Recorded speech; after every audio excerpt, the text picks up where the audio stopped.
something that Mike shared. I don't know if everybody else knows. If I may share, I saw him 2 days ago at an event, and my wife was there as well. We were talking about things, and he said, "I've always been surrounded by women, my sisters and my mom around with me." And he says, "That just made me who I am. I couldn't be. If there were other guys around at that time growing up, you could be more aggressive, playing in a different way." He says, "But I was surrounded by women, so I had to be compassionate throughout." Yes. And that's what They taught me love and compassion. My mom and 3 sisters, yes. And I was a prince. I was always taken care of. Anyway. Perfect. So, guys, I think that every time I sit down with you, I learn something new, and I'll probably pester you for more videos because every time I think of something, I'm like, I gotta write this down and ask Mike McCann in another video. So, at some point, I'm sure we'll sit down again. Did you have anybody have any parting words that they'd like to leave with everybody? I do want to say go ahead, one thing is. And I'm sure you guys, because you're all successful now, it's just being consistent. Like I am organized by tonight, I'll be organized for tomorrow. And I have my certain patterns of certain things that I do. And it sounds boring but just being consistent and knowing what being prepared for the next day. It's just so important. And I'm very consistent in what I do. And I don't say I want to be number one. I could care less. My biggest competition is myself. Sure. Like, I am the nicest guy, but I am the most competitive. I'm going to do anything to get this property sold, and I'm going to, anything.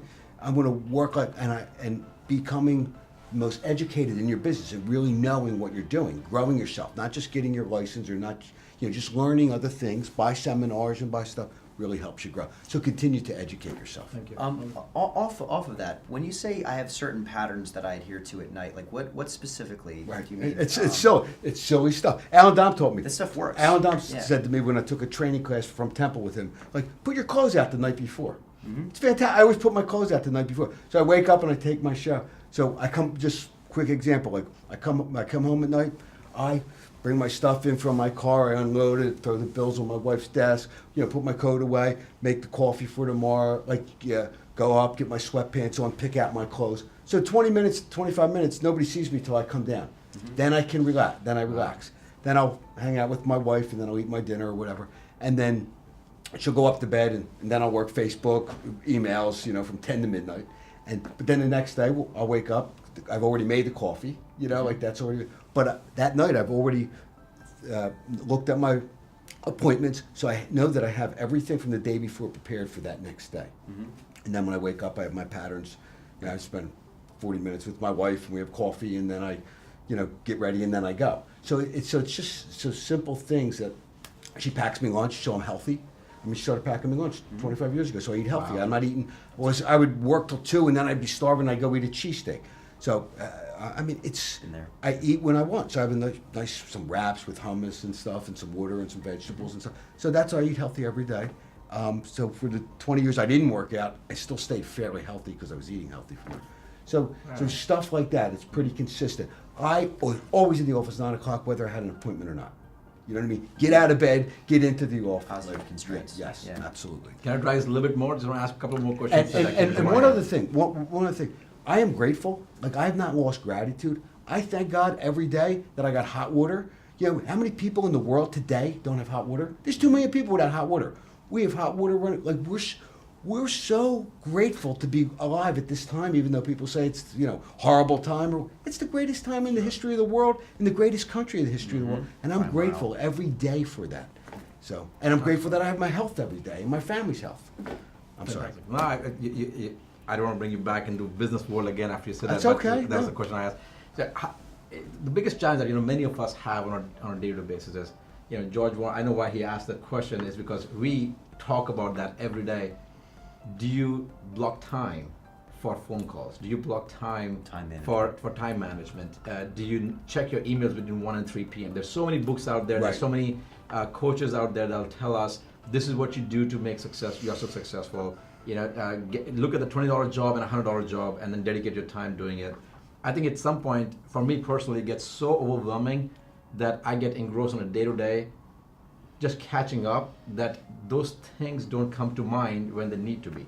Do you actually? I do have patterns, and first of all, you always do, as I touch my team, money-making activities first. There's a million static things that you have to deal with. Whether I deal with that in 10 minutes or in 2 hours or 4 hours won't make a difference. but there's a lot of leads come in. I'm going to work that first. So I it used to be 9. Now it's 9:30. I always like to have an appointment at 9:30, then at 12:30, then at 3, and then at 6. Like that's my patterns, and in between, I always allow 45 minutes in between to clear my emails, to clear my voicemails, texts, and then I delegate. Everything runs through me. All my business runs through me. I don't like I'm the business guy, but I'll delegate it to my assistants. Do this.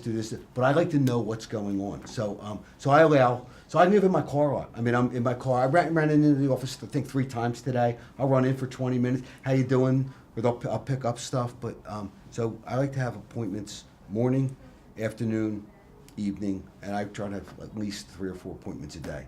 But if I didn't, and I'm sitting in back to my office or I'm in the car, I'll go through my save, follow-up things.